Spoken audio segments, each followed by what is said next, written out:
Hello and welcome to How to Win the Lottery, Season 21, Unadaptable.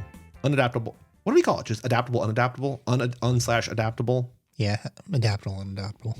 Second go through. Book number 2, The Sugar Frosted Nutsack by Mark Leyner. I'm Joey Lewandowski. I'm Shreds. Shreds, we are here today with a book that you thought maybe could fit into a New Jersey module, but... Yeah, Jersey City. There's specific Jersey City stuff in there. There's one passage where he's talking about like childhood memories, because Mark Leyner is a guy who was born in Jersey City. Feels like he's just pulling specific memories from like parks and bakeries and whatever. I also want to say that's a real diner that he's talking about. I'm sure it is. Jersey guy. Yeah. We reached out. He did not respond, so we're not talking to him. But, did we even appeal to the Jerseyness of it all? No, I don't think so. Maybe we should have done that. I don't think he read the message. Yeah. He's a guy that doesn't read his messages. No. That's fine, man. I wouldn't read my messages either if I were him. Yeah, if you're a celebrity or if you're 70, why are you reading any messages on Instagram? Yeah, an interesting thing that just happened is that we just learned that Mark Leyner is 70 years old. So he was 56 when he wrote this, or, when this came out at least. But yeah, he is somebody who is so tapped into celebrity culture and online culture and is roughly twice as old as you would think that he might be. Yeah. Which is we're saying this as a positive. Yeah. You would never read him as being 56 years old if you read The Sugar Frosted Nutsack, because some might even say that titling your book The Sugar Frosted Nutsack is not a mature thing to do. I will say one of those people might be me. It's not, but also I think that's the point. Kind of, yeah. Even though in this world the nutsack is not there is like a nutsack, but it's also like a thing you carry. Like, but he's meeting high and low culture, yeah, purposefully to like talk about the epics matched with reality TV. It's a mixture of aesthetics. Yes. And that's that dialectic is where the sort of beauty of the novel comes from.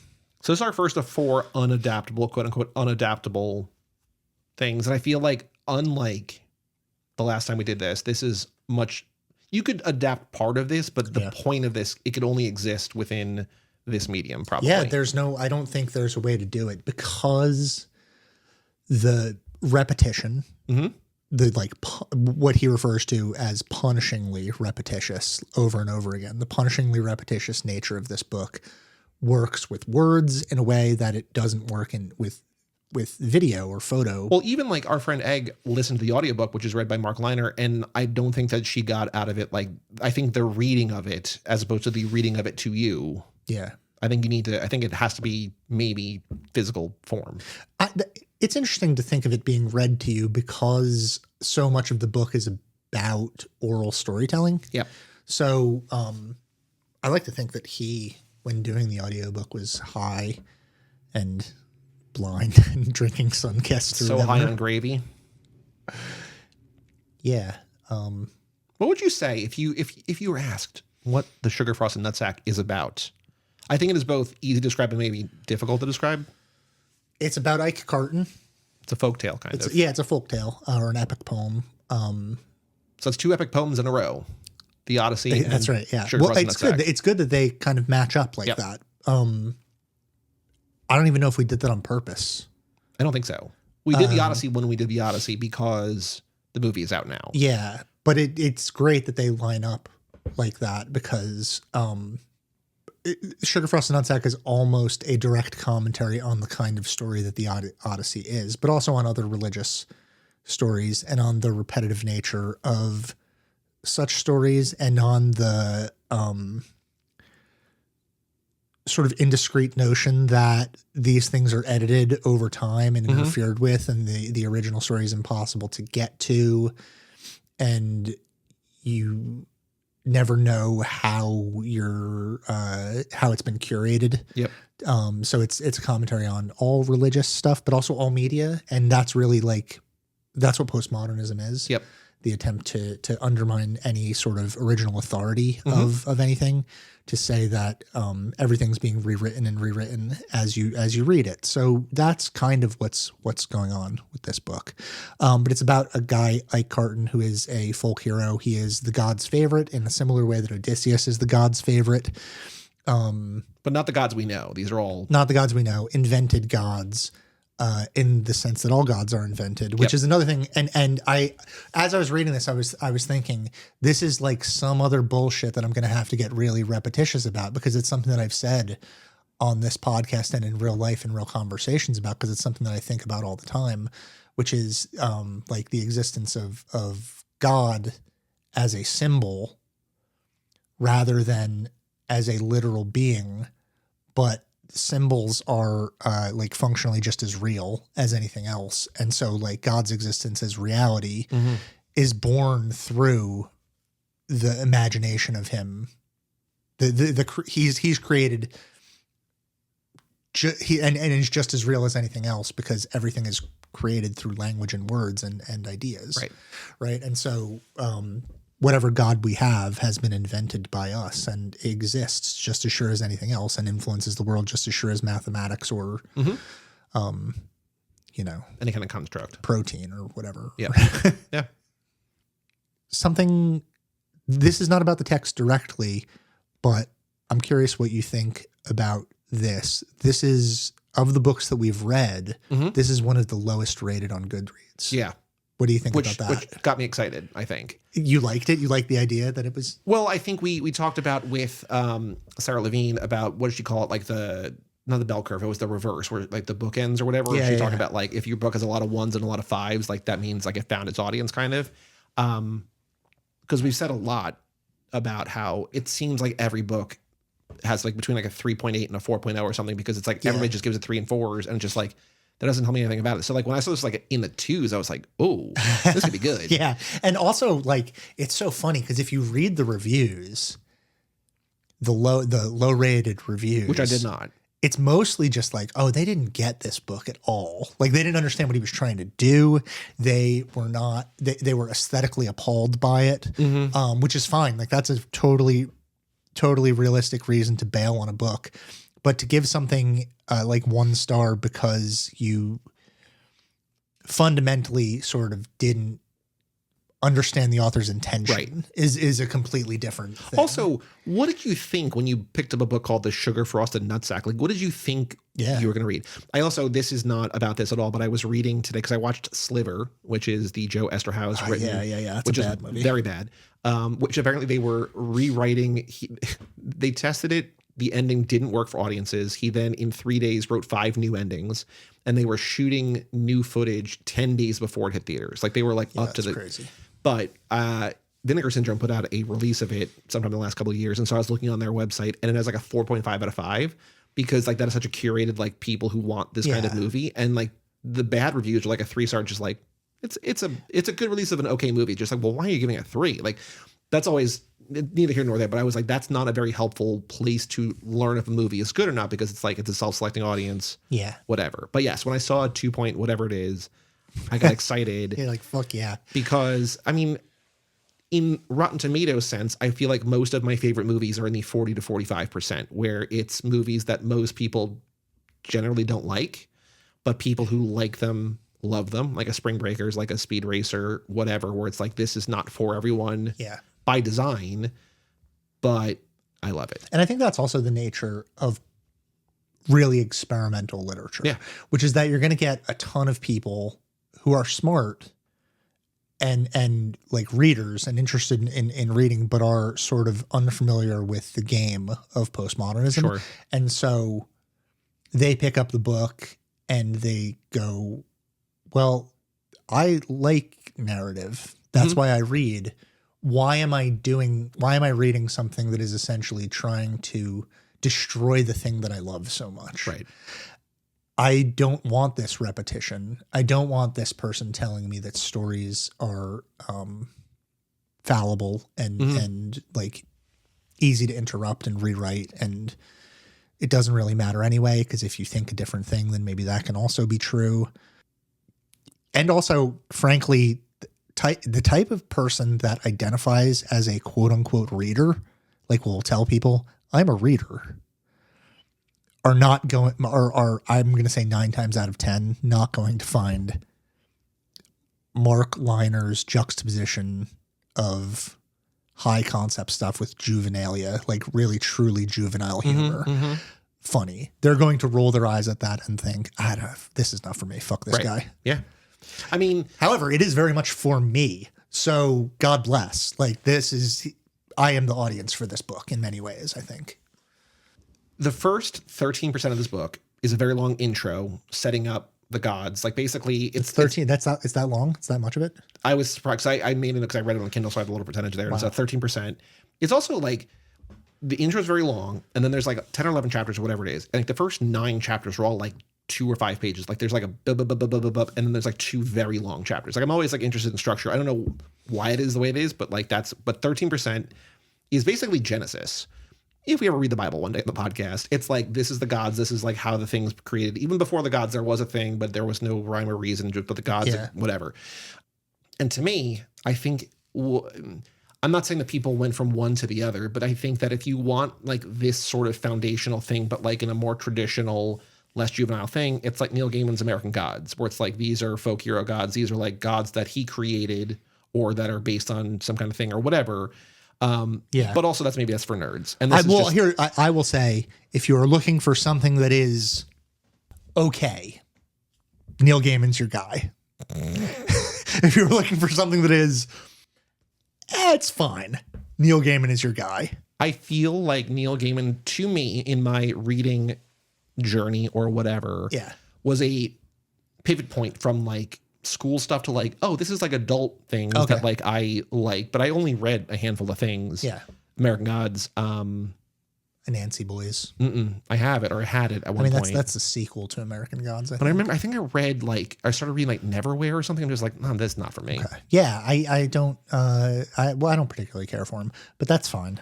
A lot of people live and die by him, and then a lot of those same people that live and die by him abandon him for pretty good reasons. But I think it's like, if you want like that kind of vibe, but like instead of talking about like mythology and mythos and whatever, well, there isn't this. It's just like, but what about like how much Nicole Richie sucks? It's just like, well, this is for you. Yeah. Again, because he is undercutting the it's not like Neil Gaiman is all that serious.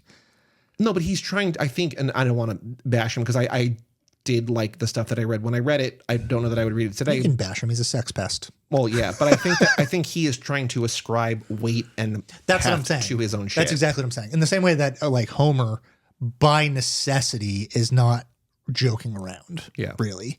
I think Mark Leyner is looking at that and going, well, do we really have to take all that seriously? We can mess around with it a little bit. Like the idea that, who owns the concept of like testicles or whatever, like which god owns that? It's like, why would anybody ever spend time thinking about that, let alone writing like multiple pages about that? But then it becomes a thing that entire thing becomes another thing about language, which is, because the god of testicles is the god of the bubbles, right? Which is any one thing that envelops another thing. Yes. And it's sort of about the elasticity of thought. Yeah. A structural flaw in this that would be true of any book that was trying to do what this book is doing with pop culture is that it is eternal, right? Stretching in both directions for forever, because that's the nature of like, they're talking about how like thousands of years ago, they were talking about Ike Carton sitting on this step. It does directly stop pop culture at 2012. Yeah. So it's like, by necessity, because it's not like he can be writing about, fake stuff. He can't be writing about Carly Rae Jepsen, right? Although maybe she was around in 2012. She probably was, but you know what I mean?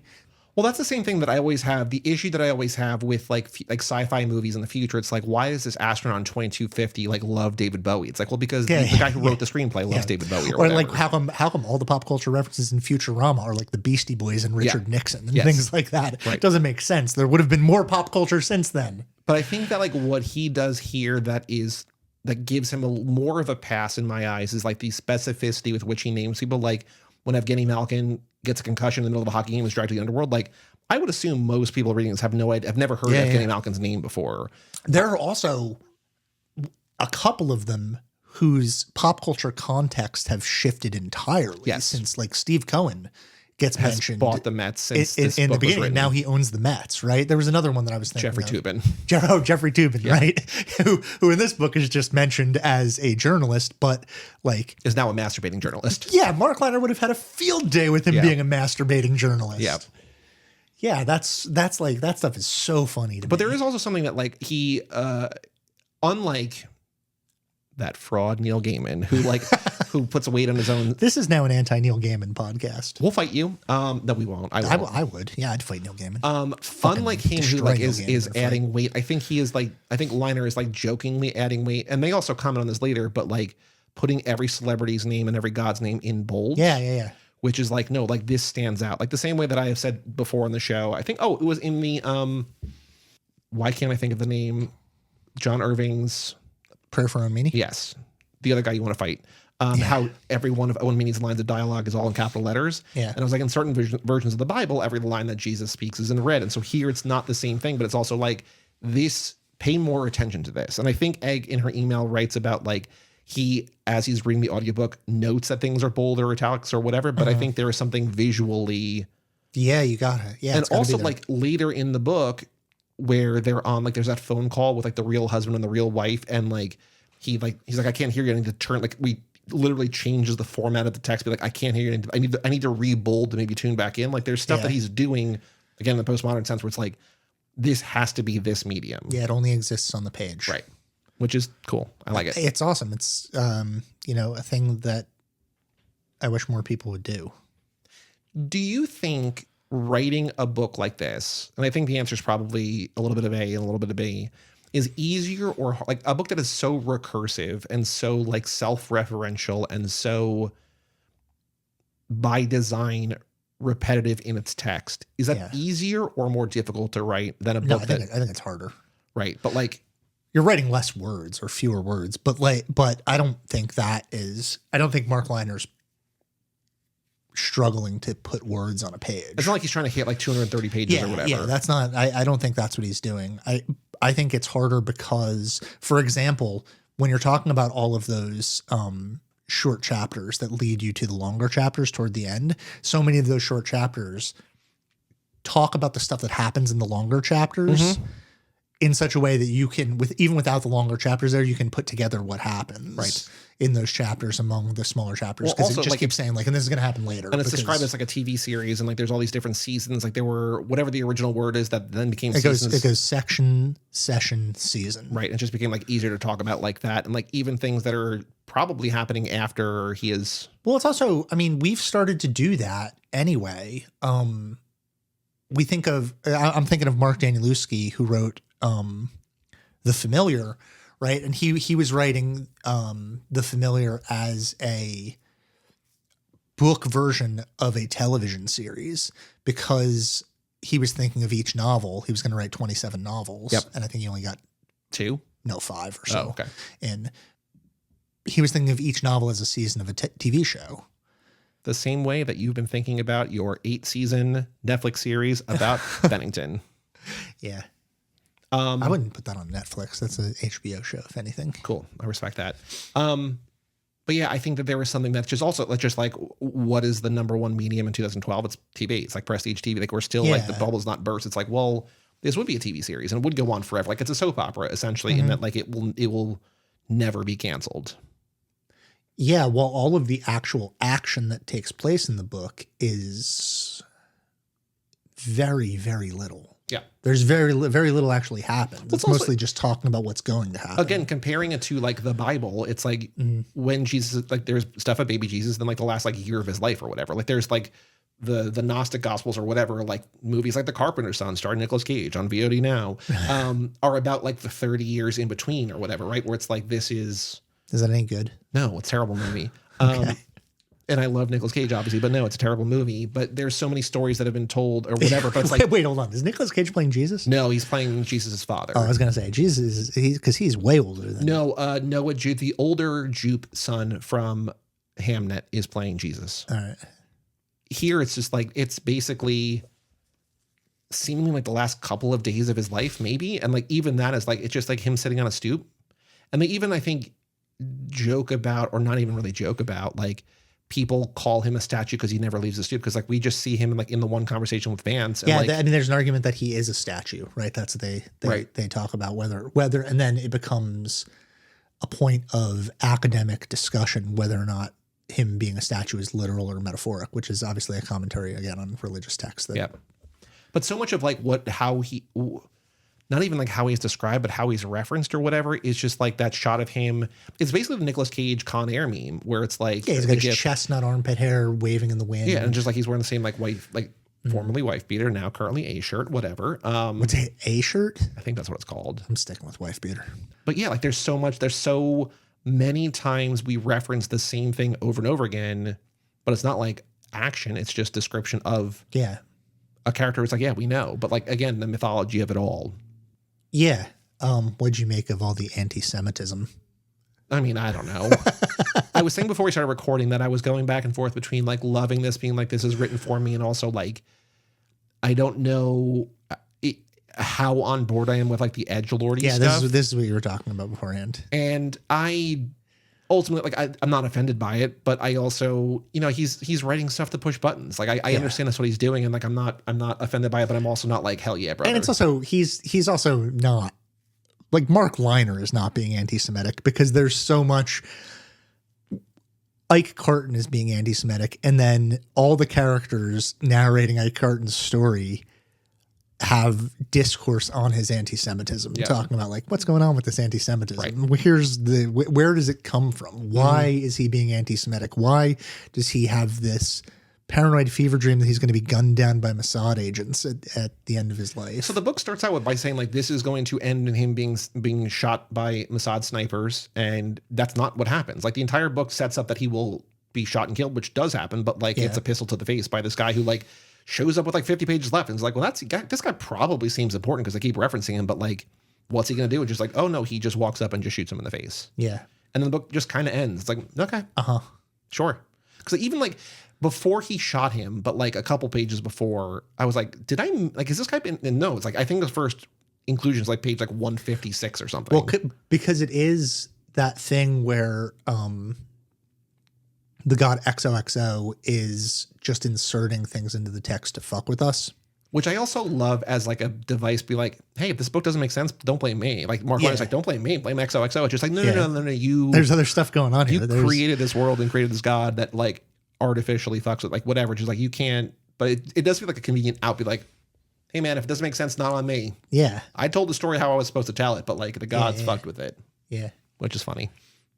Yeah. Did you have I think 10 gods I'd fuck is a really funny concept for like a listicle. And how that basically becomes the thing that starts like that's a little domino that leads to the big domino. Right? Because also time goes both ways in this too. So it's, even though he gives the 10 gods I'd fuck in like on the last day of his life, right? Mm-hmm. It's still something that gods have been jealous about for centuries, because the actual text is immortal and has been around for millennia. Mm-hmm. And also that's, you know, obviously referent to Greek mythology and their, you know, the Greek gods' jealousies and their fucking and sucking humans.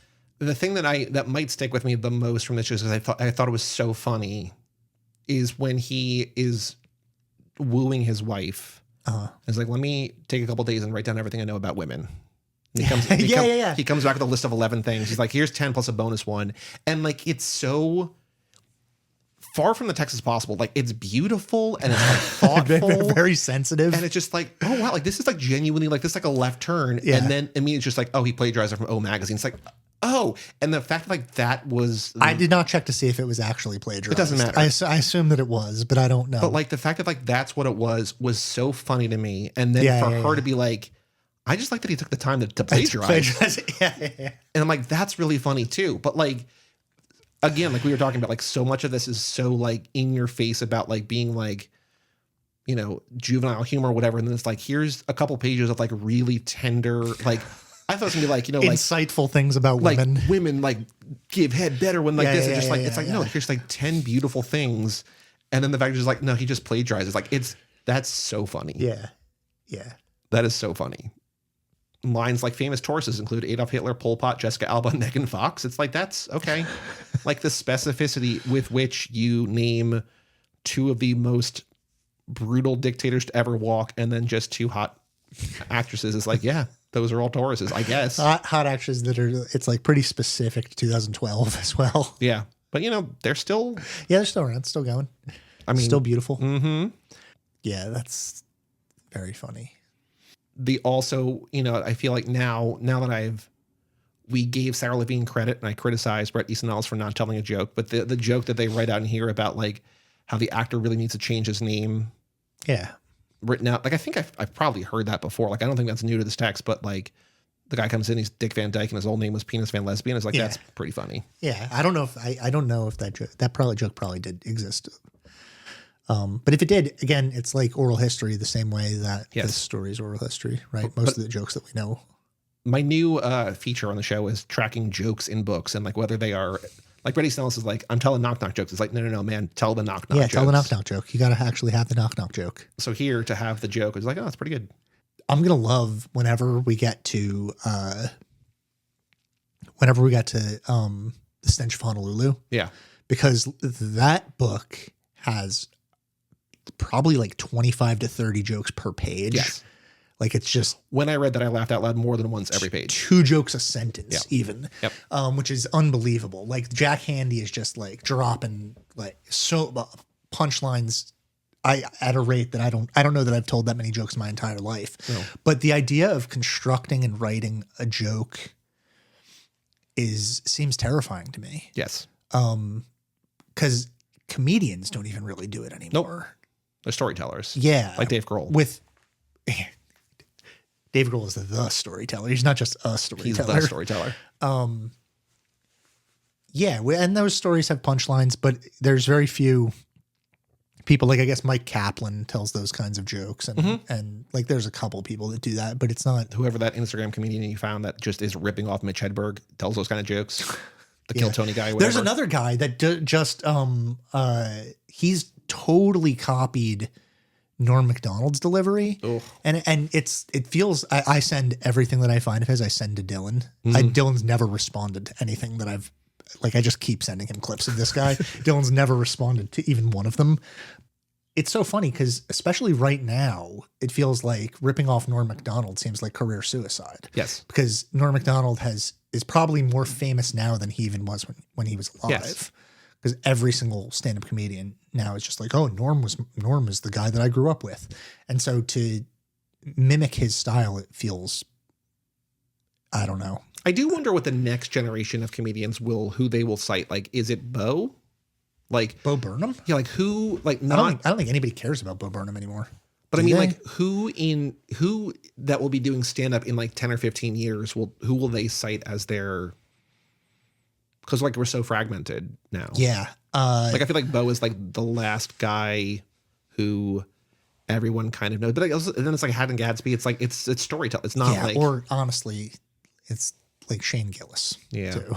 Yeah. Even though he's doing stuff that other people have done, but you can watch new comedians.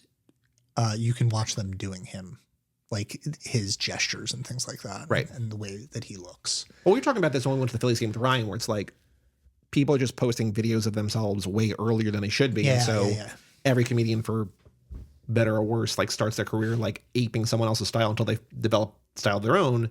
But when they're putting up entire sets of theirs from the first year they're doing stand-up, it's like, well, of course they're going to sound like whoever you like because you don't know what you're doing yet. Yeah. I mean, that happens with writers too. I think something that interests me about leyner is there's some lineage that you can see. Like there's some John Barth in him, obviously. There's some stylistically maybe even some Kathy Acker in him, but I would say he's a pretty original writer. I don't know that there are many people that I would think of as writing in a similar style. So I wrote down that this felt like at one point, this was pretty early on, it felt like a lot of pod, like 400 level class, but I'm comparing it now to a book we're doing later this module, Helen DeWitt's Your Name Here, because I was taking the cover of that, which is like, you're in a bookstore and there's blah, blah, blah. And like, I made the note in this where he like references Philip Roth and this kind of at times, or at least early on, like read like an Italo Calvino book. Yeah. And then that you said that cover, your name here looks like it's evoking that. So I feel like there is sort of this shared like experimental fiction, experimental writing or whatever, where even though this doesn't like, this is not If on a Winter's Night a Traveler, like this is not that, but it feels closer to that than most of what else we've done. I think it is. It like, again, it is kind of, if you take If on a Winter's Night a Traveler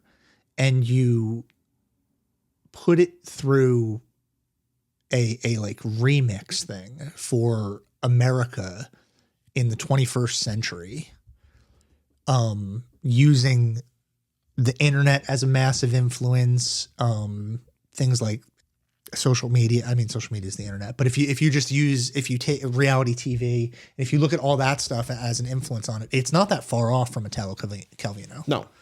And I think that's, he's in a tradition, but there's something about the way that he is adapting it to a particularly American sensibility for the 21st century. It's unique. And I can't name anything else like it. And maybe there is stuff like it that I'm just not familiar with, but I don't. I mean, there's very few other people who would reference Vladimir Guerrero in, do you remember that passage? Yeah. And I think, like a guy that would do that is David Shields, who did, like, he made the Marshawn Lynch documentary, but he's also a novelist and has written some really that's like interesting, weird I've probably novels. given this exact compliment on this podcast before, but like I like writers like Chuck Klosterman or Boyce or whoever, where it's like you can incorporate sports. Like he's not really, like Leyner is referencing sports, so he's not really doing sports writing. Yeah. Like he's just like, here's Evgeny Malkin like in the afterworld, or here's like Vladimir Guerrero picking up an apple and just eating it or whatever.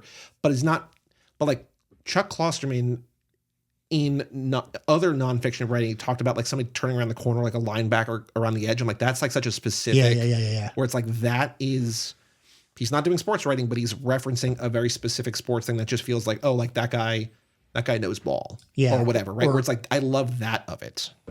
Yeah, I mean, and that's what kind of like the Evgeny Malkin stuff is, like that's such a specific thing that it feels like his writing is.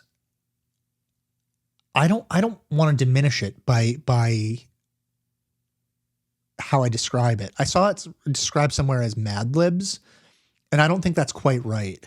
I think there's something really free associative about it, where I think he's just like, oh, this makes me think of that, and like, goddamn, trying to find the connective tissue.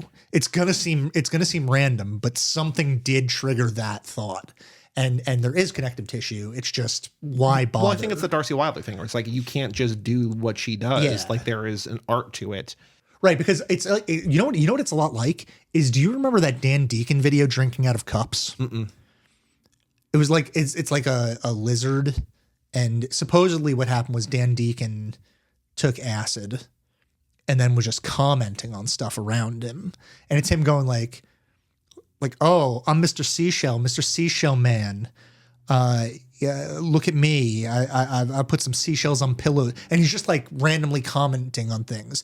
But it's really, really funny in a very strange way. This is a meme from like 2004 or something like that. And I could tell watching it the first time that I saw it that a million people were going to do the same exact thing, but not be funny. And it was just not going to be funny at all. Yeah. They were going to do the exact same kinds of jokes, and it just would never be funny. Right. And I don't know what the magic is. Like, I don't know why that's funny and why the attempts at recreating it are not funny. I don't know why Leyner's free association works and other stuff that would, like, I know that people trying to imitate this style would fail miserably. And the X factor is just that he has a unique brain. Yep. That's all it is. The connective tissue is there. We don't have to see it, but it's appearing free associatively out of wherever. I mean, also to go to Boyce for a second, like, I know that it's a different kind of storytelling, but like we've watched other videos put up by guys like that where it's like, this is not compelling or interesting. And it's the same kind of approach to a deep dive. Yeah. But he is able to find humanity, or he's able to find humor, just like he's looking at things differently and finding stories differently.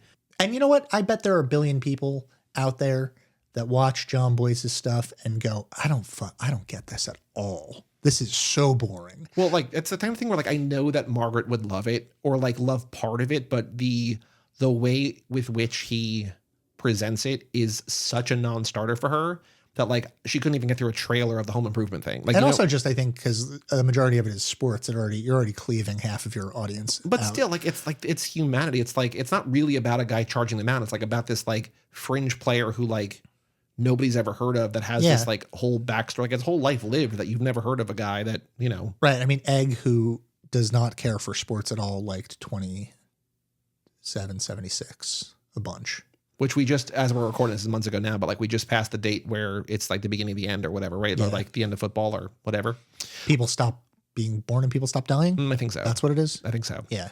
Another thing, while we're on the topic of sports, one of the most real things in this is when, I think it's Ike, it might be Vance, somebody's playing basketball in the driveway, and they're like, oh, there's 1 second left on the clock, and he like hoists this like fadeaway jumper and he misses, but somehow he like gets the rebound still when there's like not just like it feels so lived in for like a kid playing basketball alone in their driveway. Sure. Yeah. And being like if I make this, like she likes me or whatever, right? Yeah, and it's just like no, but like there's still time on the clock. I'm like, I can still like, and he just like he keeps getting rebounds and keep missing shots. It's like, yeah, that's the experience. Yeah. Oh, there is also, again, maybe I just wrote down the sports things or whatever, but toward the end, they reference Super Bowl 56 as like a thing that maybe just happened or something, which was 2022. Okay. So maybe it's slightly in the future, but again, that doesn't really help the point we were saying earlier where it's like this is we're just talking about pop culture Nicole Richie. And, and even Nicole Richie in 2012 is a little dated, actually. Yeah, I mean, that was like Simple Life. But then she came back. Like she had... What was the TV show? No, she was great on that TV show. The TV show, it was, I think it was a Tina Fey and Robert Carlock show where she was like a newscaster, right? Yes. Yeah, she was really good on that show. She was great on that show, but that felt like a career resurgence. Then I was like, oh, she's back. And then she wasn't really back. Yeah. Right? I never saw her again. Yeah, no, that show was really funny. That show was called... She's still in things, like she's still acting in things. She's got 3 things coming up. That show was called Great News. Yeah, not a great name for a show. No. Kind of forgettable. But yeah, the Briga Heelan, Andrea Martin show. Yeah. Where she was very, very funny. John Michael Higgins, Horatio Sands, the canceled Horatio Sands. Yeah, John Michael Higgins is really funny too. Yeah. Other notes, other thoughts about this? I don't have any more notes. I could look through my highlights. Do you think that this could be made adapted at all? No, right? I think you could do part of it, but I don't think it would work. Why? Right. Yeah, it wouldn't work. Even in the middle of it, in that real husband, real wife thing, the phone call or whatever, she's talking about like why this would never work as a movie. Yeah. And it's like, I don't think he's commenting on like adapting this, but I think it's also like this could never work as a movie. Jump cut to a goddess in the missile shaped Burj Khalifa just masturbating. Yeah, friggin' her. Mm-hmm. All right, read Egg's email and then we'll. Meg's email. Meg also, I'm not putting her on the spot here, but she had a typo and I called, or not a typo, but she like forgot to finish a thing. And then like, so the fact that she had to resend this feels in line with the sensibilities of this text where it's still part of the thing. Meg's reaction to the sugar frosted nutsack. We have an email address, lottery@cageclub.me if you want to write about this book or any book. I don't think I talked to Meg about this book at all. I have no idea what her opinions of it are. Would you be surprised to find out that she loved it? I would, a little bit, yeah. As someone who grew up loving mythology, I really love this novel. I felt like leyner really captured the Mobius strip fluidity of mythology, like melding the cause and effect within some myths. Yeah. I honestly was a little disappointed when the Ike stuff started because I really could have listened to a whole saga of just what happened in the pantheon of gods that leyner created. But side note, it is really, really, really, really, really funny when he says, and then that's a new god. Yeah. All of a sudden. It's in the list of 10 gods I'd like to fuck. Yeah. And it's just like, and then he just becomes a character, or she becomes a character, I guess. Yeah. Mm-hmm.